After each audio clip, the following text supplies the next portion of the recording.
G'day folks. It's one of those nice Tuesday afternoons. It's actually remarkably warm today. It was about 19 degrees. Outdoor temp's still 18.6, which is pretty good considering it's even gotten dark. We've just got cloud cover, and we've had cloud cover for the last couple of days, so I'm surprised we're doing so well. It's not going to last. Friday's going to be wet and cold, about 13 or something. But yeah, it's been a great day. It's a good day for welding too, because that makes you extra warm. And yeah, we're just rocking out at work and basically just giving the guys things to do and keeping the metal shop going. Yeah, it's good. A lot of teaching, which is good. We've got one new guy who's been in the shop for a couple of months now, and he's really getting the hang of things and does really good work. Like, not only is he quick, but the accuracy of his drilling and tapping work and machine work is really good. He's on the ball. A proper qualified fitter and turner, and performance to match. Like, really good. Not to put down any of the other guys I work with, but yeah, he does a really good job of it. But he's production fitter and turner, not maintenance fitter and turner, so there's a big difference between the two. And yeah, it's working out really well. So we've got a few different things to work through with work there. Also got confirmation that I can take the Overmoulder, the injection molding machine.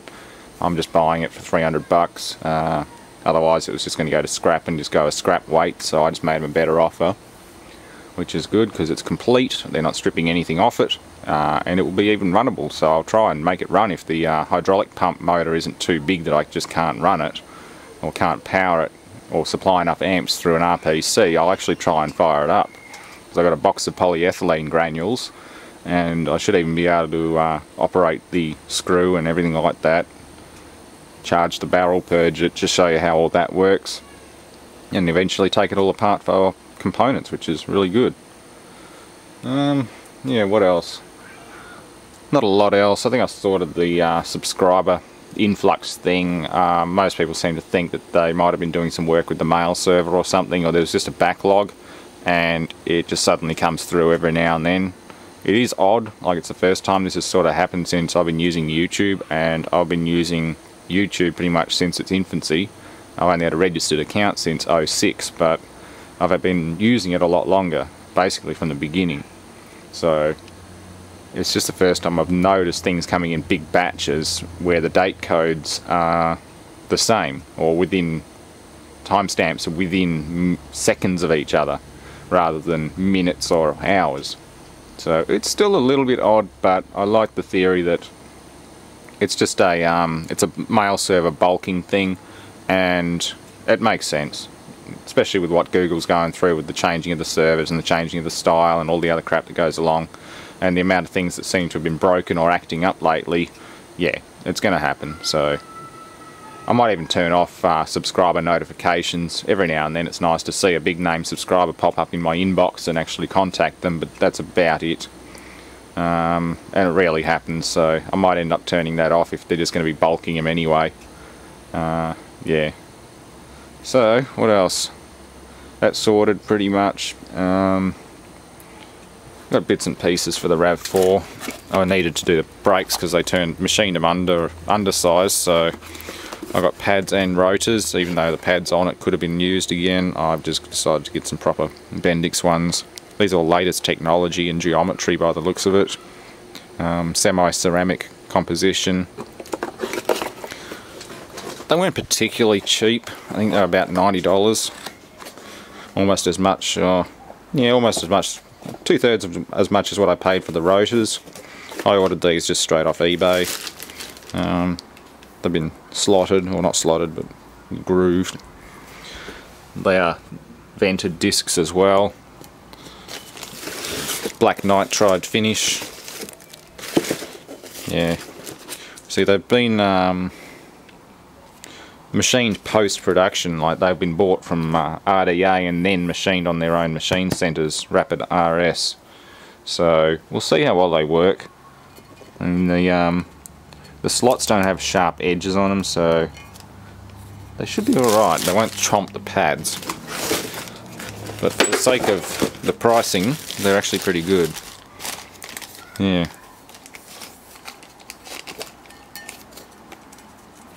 directional of course, front and oh sorry, both front, but you got left and right. So yeah, they can go on. Maybe not this weekend. I've got to see what I'm doing with the Overmoulder. I've still got to try and get that in here somehow. That means moving some fairly big stuff out to the carport temporarily, but that's alright because the Overmoulder is going to take up most of this space here.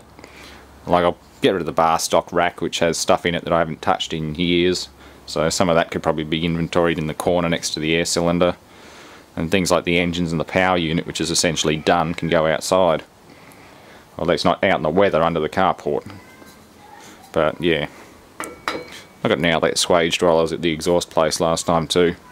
Only cost me a beer. That's easy enough. So yeah, we'll make progress on this eventually, bit by bit. I've got my outer combustor can, which was an old it was an old booster tank for a commercial dishwasher, a Hobart dishwasher. It's fairly big. It's about 8.5 inch or 7.5 inch overall diameter, and about 23 to 24 inches long. So it's fairly big. I'm going to have to cut a new inner combustor from some more of the 152 stainless steel tube that I've got. It's like a 5-inch stainless tube, and make that accordingly. So it'll work, and it'll probably, EGT getting to the turbine will probably be fairly low given the length and size of the combustor. Proportionally it might be a little bit out, but I believe it'll still run well enough just for shits and giggles, which is all this is for. I've got nothing to put this on. I don't think I'd trust it on a go-kart or something, especially when you're trying to crank proper horsepower out of it.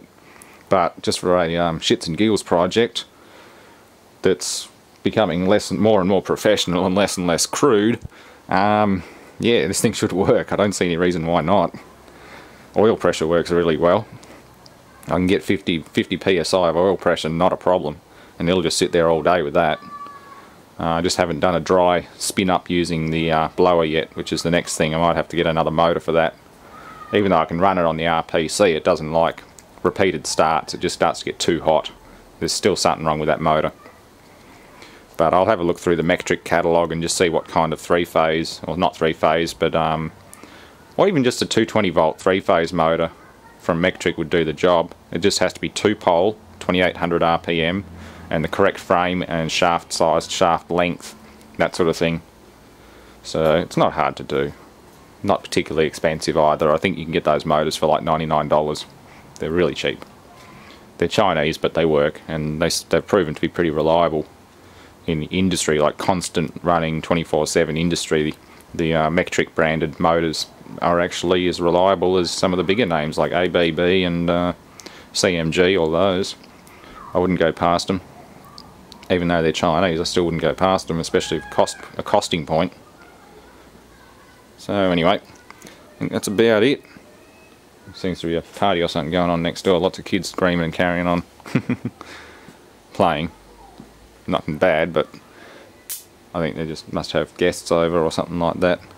Anyway, I'll work on this server this weekend as well. I might have that loading while I'm busy unloading the injection moulder.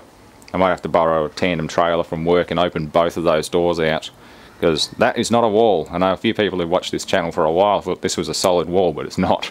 That's a door and that's a door. It's technically a 2-car garage, and unless you've got really wide cars, yes, you can fit 2 cars side by side in here with no cabinets or anything on the walls, no nothing.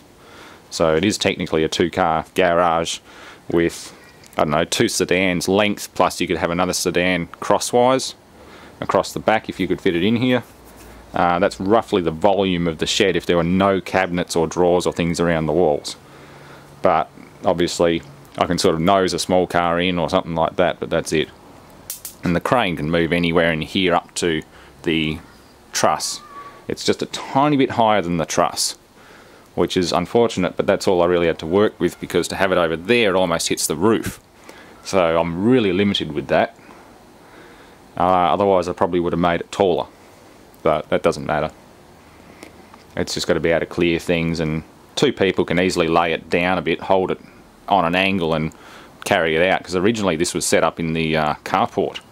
I could back the trailer under, and I think I unloaded the Westinghouse DC generator with it the first time.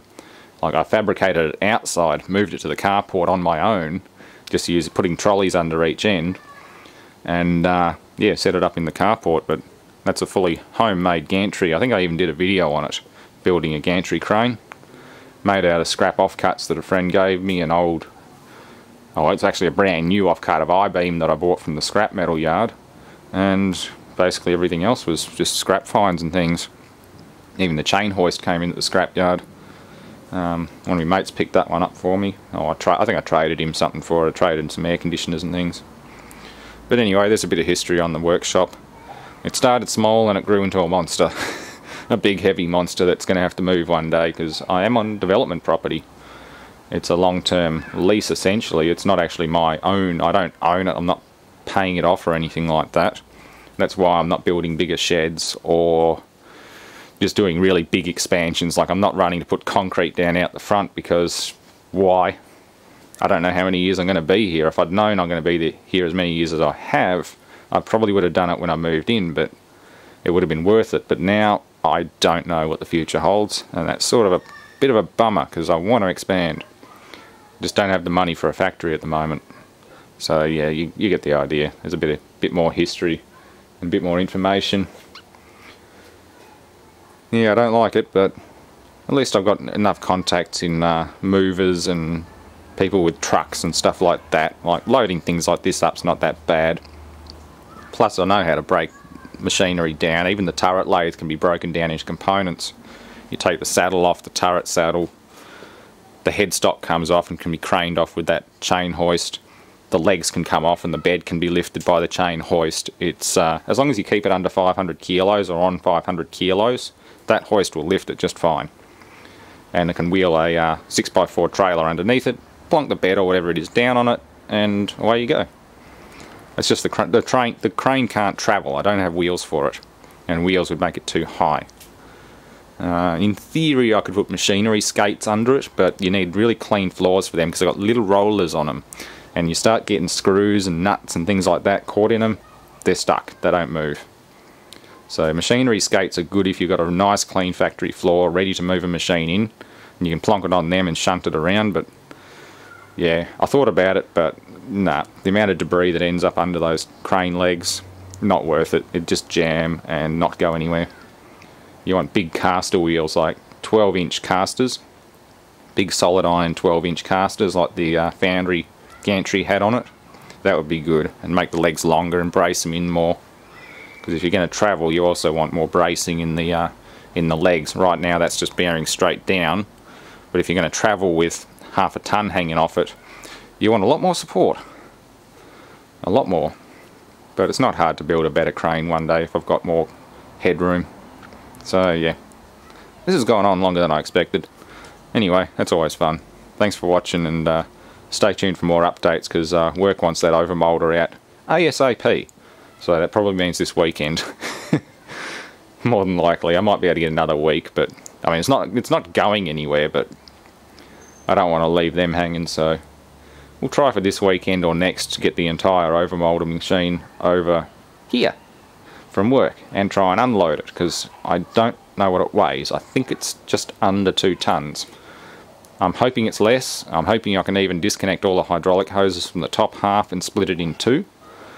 But I've got a feeling I'm just going to have to fold the platens and the hunt and everything, the injection module, down onto it. It is designed to fold and for transport and turn into a horizontal injection moulder, but it's still going to be very heavy. So that'll be fun. It'll probably be the heaviest thing I've moved into this shed, and it ain't going to hang around long. I can't afford to have something that big and heavy cluttering the place up, so have a quick go at getting it running, because it was running perfectly fine when it was shut down. Give it a play, have a play around with it, do some demos and things for your entertainment and education, and then strip every nut and bolt off it for spares. Like all the hoses, all the hydraulic fittings and things, no matter how old they are, if they're cleanable and serviceable, keep them. So yeah, thanks for watching.